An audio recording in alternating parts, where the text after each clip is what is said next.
All right. Good evening, everybody. It is 8 o'clock on a Friday night. That's 2000 for my favorite watchers. How we doing? Go ahead and start jumping in the chat. Let's see what's going on. So this week, buddy.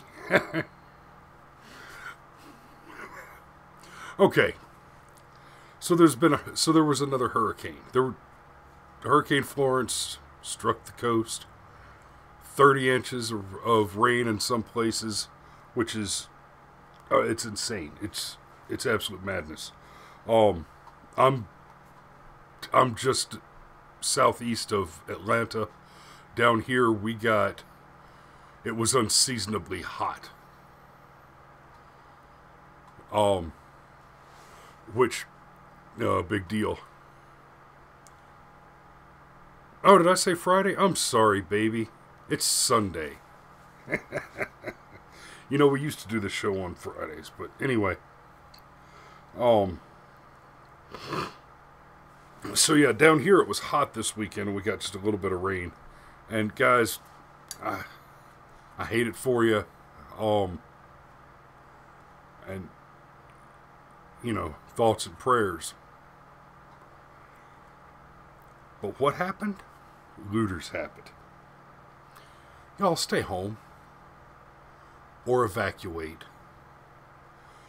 But let me tell you something. And I'm not going to go into I'm not going to dig into crime statistics and occurrences. But we see, whenever there's a natural disaster, especially something like a hurricane, we see looters. We saw it in New Orleans. We saw it every time. I don't understand. I just don't get it. You're risking your life for televisions. I mean, it's bad business. Stay home. Board up the windows. Be safe. Or evacuate. And, hey, you own nothing that is worth your life. So frankly, evacuate. Right? Get out. Don't risk it. Especially if you got a family. Just get the hell out. Get safe. Don't know where to go? Pack a tent. Just go. National Park, rest it. Just go ride it out. Go wait it out. Call somebody. For God's sake, don't. But don't go looting. Jesus. Add risk of gunshot to all the other flying debris. And yeah, it's madness. Now, of course, here's the fun bit. This is the stuff that we need to really dig into. The hurricane is racist.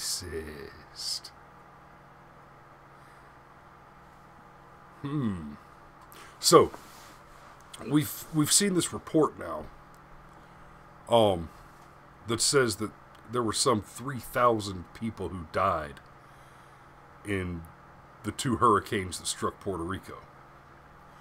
And Donald Trump responds, oh no, it was much, much lower than that. It was in the double digits somewhere. Okay. I love the Donald tweets. Because it means that I have access to my president. Even if I hated the president. I hear lefties complain about, oh, look at his Twitter feed. He's unhinged. He's insane. He's mentally incompetent. No, shut up.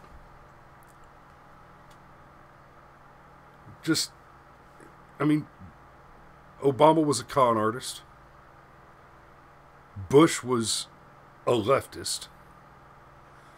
And we had to discover all that after they foisted garbage policies on us and ate up our tax money and our liberties with things like Obamacare and the Patriot Act.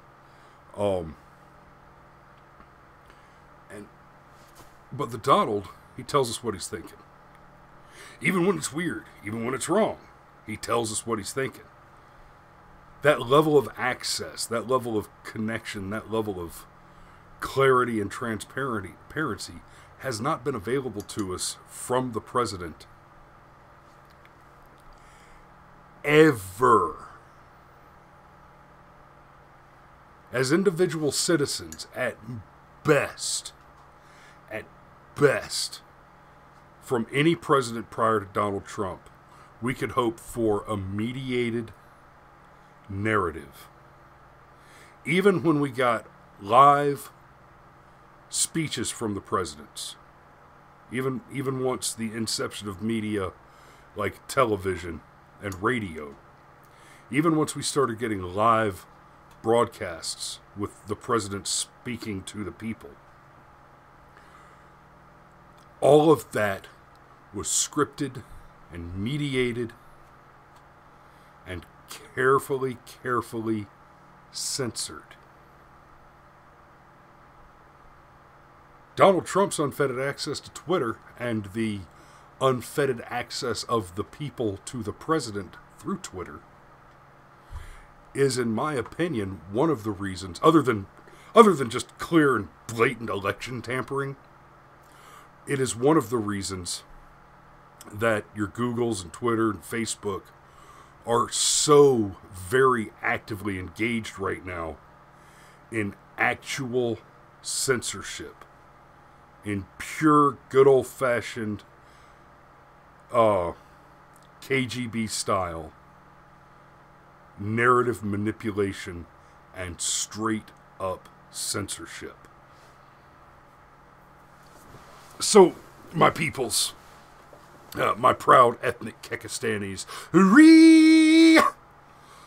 I definitely invite you to engage in the meme war against the EU, who is currently in the work of murdering the last fantastical vestiges of free speech outside of the United States. And we've talked about this on this show several times about what free speech is and about the brute fact that it simply does not exist external to these United States. There is no free speech outside of the United States of America. Period. Because at any given moment, if the political party changes, the definition of hate speech changes with it. And so, in Canada, Australia, all of Europe, New Zealand, okay, these are the freest places in the world outside of the United States. You can be jailed or fined for speaking out against the party in power. You can be jailed or fined outside of the United States with no exceptions. There is nowhere outside of the United States of America where you cannot be jailed or fined for speaking out against the political party in power. If the party takes a stance against someone, against a group, against a religion, against a race, against pro-life opinions, if the party like the Democrats, for example, if it were not for the First Amendment, the Democrats, and they argue for this already, but they would be able to put the force of law behind it. They would be able to declare anti-infanticide speech to be a criminal activity on behalf of Planned Parenthood and all the other infanticidists. They could simply declare that if you disagree that it is moral to murder children in the womb, that is hate speech. So, let's talk about this study a little bit. What they did is they took an aggregated average of the estimated number of deaths in the 6-month period following the date of the hurricane for the 10 years prior, and said, oh, well, we had 10,000 more deaths in this 6-month period, or 3,000 more deaths, 3,000 more deaths in the 6-month period following the hurricanes than in the same 6-month period the 10 years prior. Pure computer model. Okay, they did not go count bodies. They did not go count death certificates or whatnot. They ran it on a computer model of expected deaths, and then decided retroactively that deaths that occurred within 6 months of the hurricane in excess of the expected death toll for that period were due to the hurricane.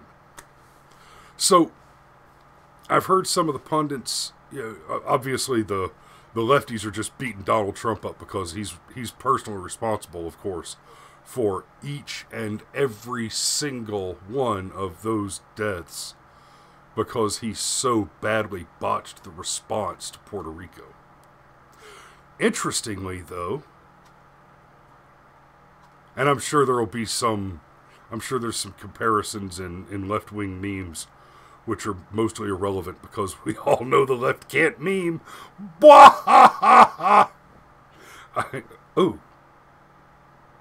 Yo, I'm sorry. My batteries just died. That was jarring. So I get to be deaf for the rest of the show. There we go. Anyway, I'm sure there's some memeing going on from the left about how it's like the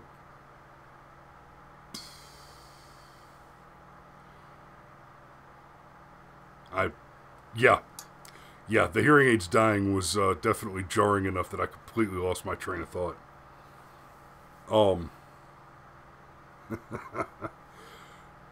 Okay, yeah. So the mayor of Puerto Rico who bought T-shirts with the aid money and then withheld the aid resources. We're still finding millions of bottles of water that were sent down there for hurricane relief that were just tarped up on a tarmac somewhere and never distributed. Same thing with food, pallets of MREs. We're talking about millions of taxpayer dollars that were spent on food and water as relief aid to hurricane victims in Puerto Rico that was hidden and wasted, causing harm to the people of Puerto Rico explicitly so that the Democrat movement at large, now, not just the party, if you were a Democrat voter, your party committed this fraud to give you an excuse to extol their propaganda.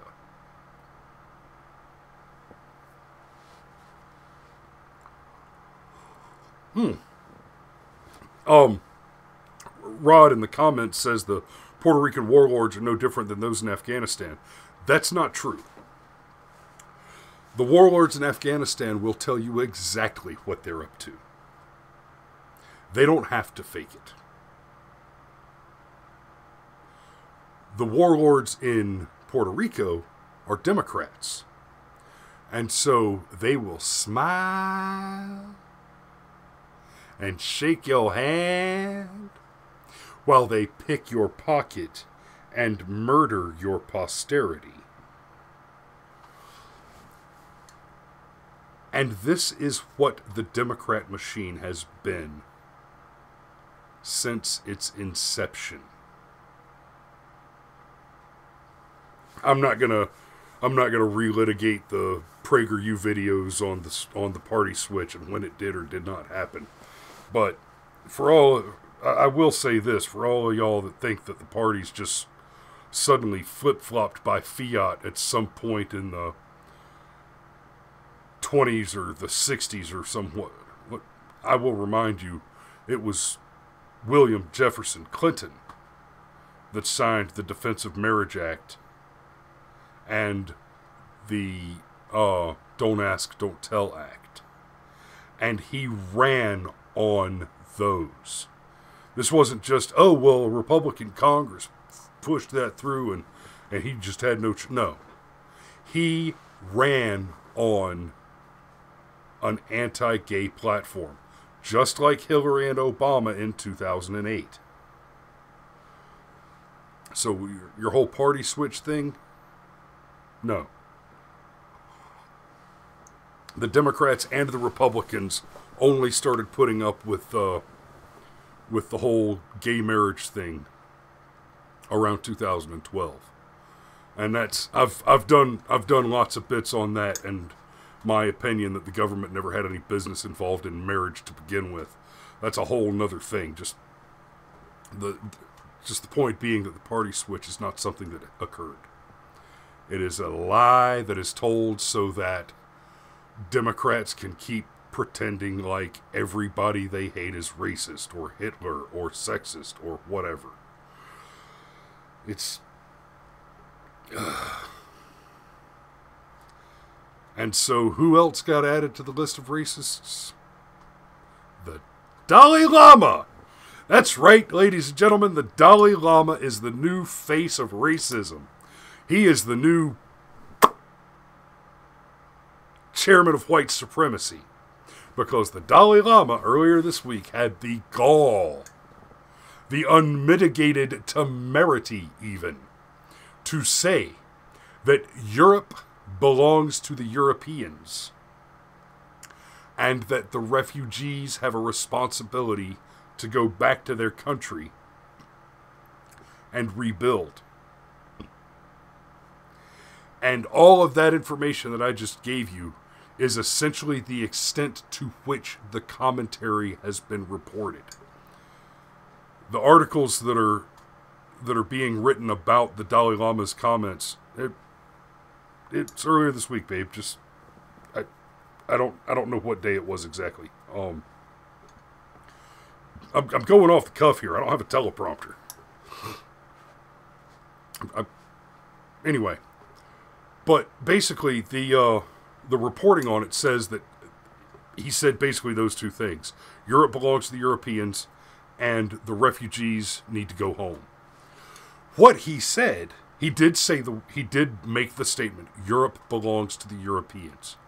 And that is correct. He then went on to say that as humans, we do have a responsibility to one another to help someone out when they're in need. And so that taking in refugees is a good thing.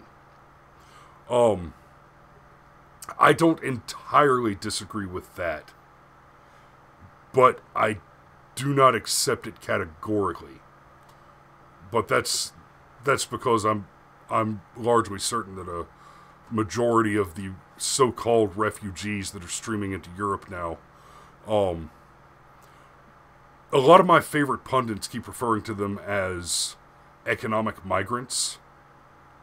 I don't think that's the case. I think that what you're really seeing there is an active, aggressive military, strategic military maneuver. It is an invasion, tantamount to the Prima Nocta policies of Great Britain during the subjugation of the Scots. Essentially, go and breed them out. But anyway, so he elaborated that the sons of a nation have a duty to keep that nation, to rebuild that nation when it is fallen. Yeah, absolutely. Because for one, if all your strong, young, able-bodied men who can warfight, who can de oppresso liber, throw off the shackles of an oppressive dictator and rebuild a nation. If they all move to Europe to join a rape gang, they've left the women and children to suffer in the shithole they ran from. Gentlemen, if you leave your women and children in your burning house so that you can get your fat ass out the door, you are not a man. You turn your fat ass around, and on peril of death, you retrieve your women and children. This is not complicated.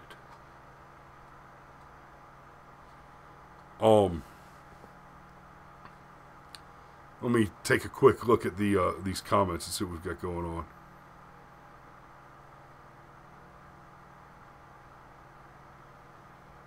Yes, Rod. All you gots to do is disagree with the neoliberals or globalists.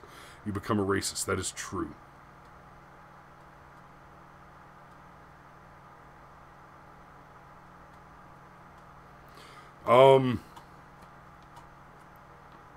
Difference between warlords ran me out of my home and the law is after me. Sort of.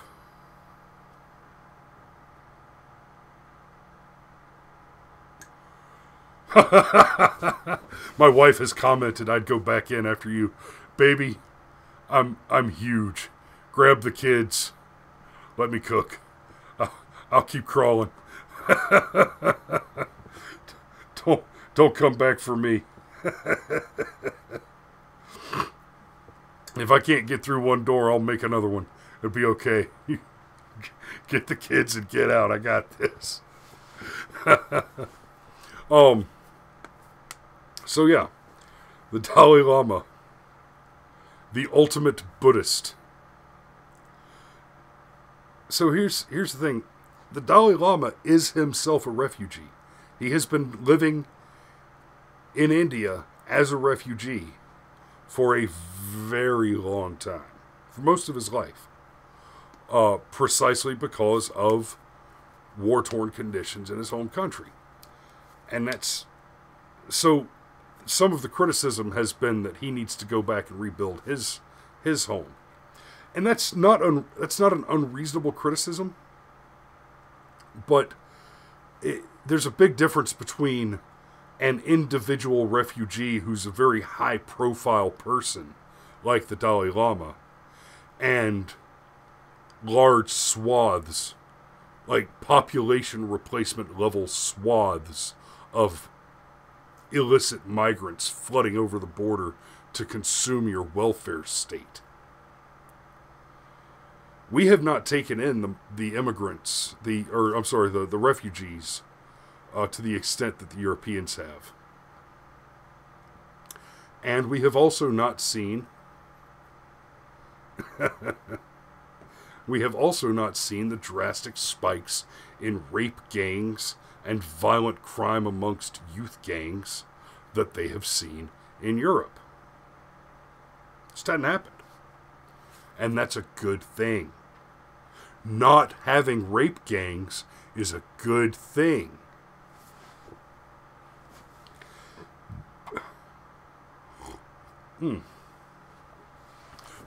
So,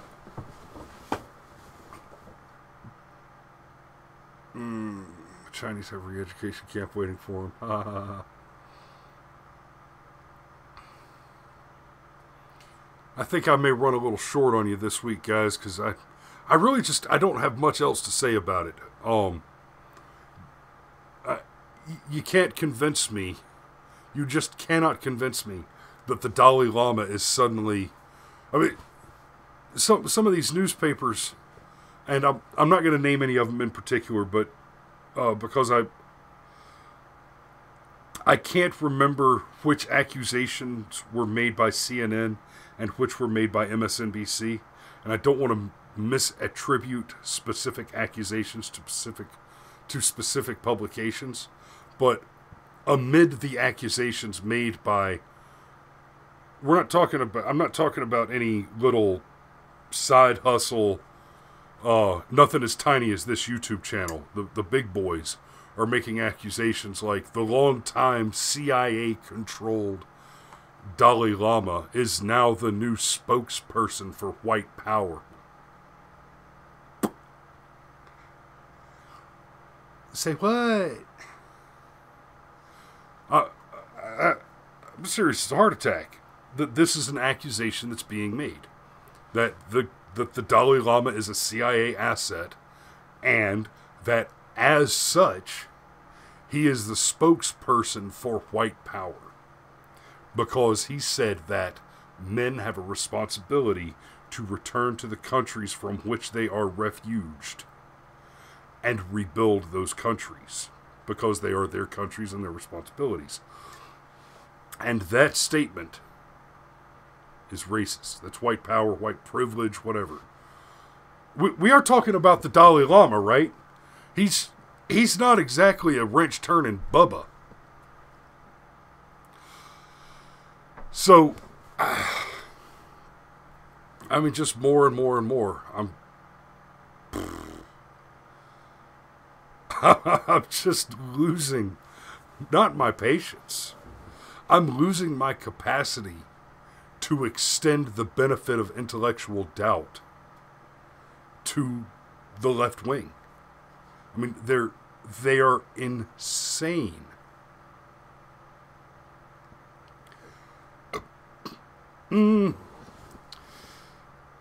Illegal to out a CIA agent.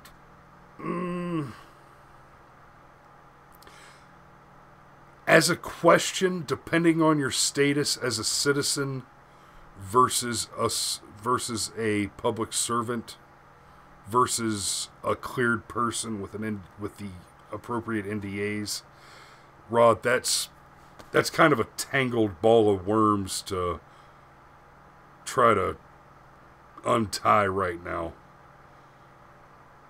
But in this particular context, I would have to say no. Yes, after the midterms, we'll know what we got.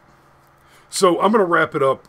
I'm going to go ahead and wrap it up. I'm tired. It's been a long day. I've been shooting all weekend. But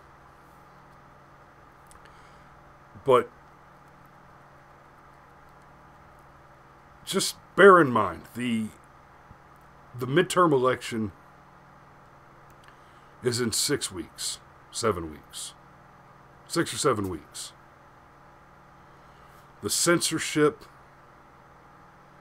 by the big three and many of the big four, Apple, Twitter, YouTube, Facebook, and Google, big five, big four. YouTube is Google.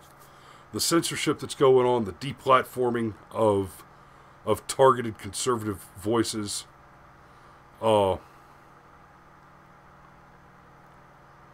seeing this coming from people who, without evidence, have accused Donald Trump of colluding with the Russians to interfere in U.S. elections. And with negligible evidence, with almost counter evidence. It's such... I mean, $100,000 on Facebook ads is the best they could do to show that any Russians did any election tampering. To make that to be the people that are making those complaints that the elections were tampered with, and to be actively engaged in the broad, high-level censorship that is clearly coordinated by, might we say, collusion? No, we would not say collusion, because collusion is not a crime. And I will not make an accusation that somebody did a thing that wasn't wrong. I will, however, use the correct language and assert the actual crime. The broad and wide-scale mass censorship of conservative voices on social media platforms through the clear collusion of the several large media companies is, and I mean this as sincerely as I can, is absolutely conspiracy to defraud the American people. It is election tampering of the highest order. If the same people who are currently engaging in this level of censorship are to be believed, and it is the case that the buying of Facebook ads in support of or in opposition to a political party equals election tampering, then Google, Facebook, YouTube, Twitter, Jack Dorsey, Mark Zuckerberg, Jeff Bezos, and and those guys, to include every currently elected Democrat who has spoken to pressure these guys into these kinds of censorship. They are absolutely engaged in a conspiracy to defraud the American people and to illicitly influence a U.S. election. A U.S. federal election, by the way, because we're talking about the midterms, the House and the Senate.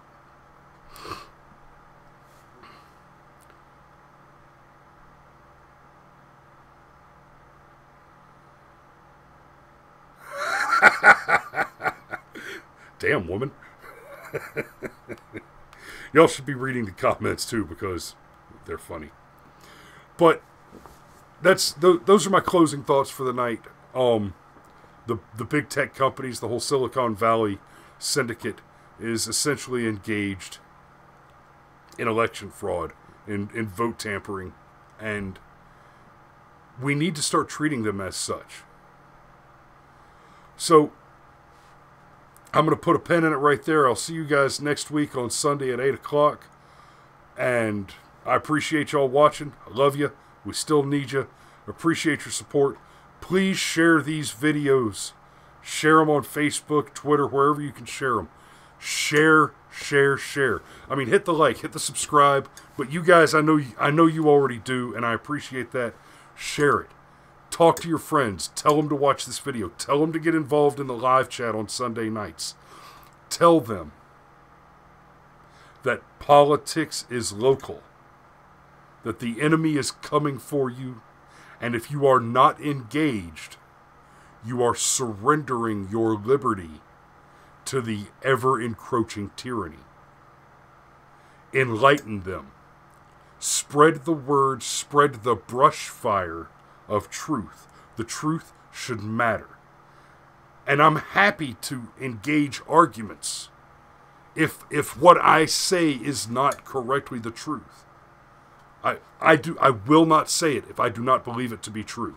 If what I say is not correctly the truth and someone needs to correct me, please make those corrections in the comments. Engage, bring your premise, bring your argument, make your assertion, and I will either learn from you, or I will make a counterpoint, and I will argue, and we will engage. And I am more than happy to bring any one of you guys on through a Skype call or something, and we can actually debate and hash some things out if I'm missing something. So, spread the brush fire, spread the enlightenment. If you build a man a fire, he'll be warm for the evening. But if you set a man on fire, you light him up, you enlighten him, he'll be warm for the rest of his life. Good night.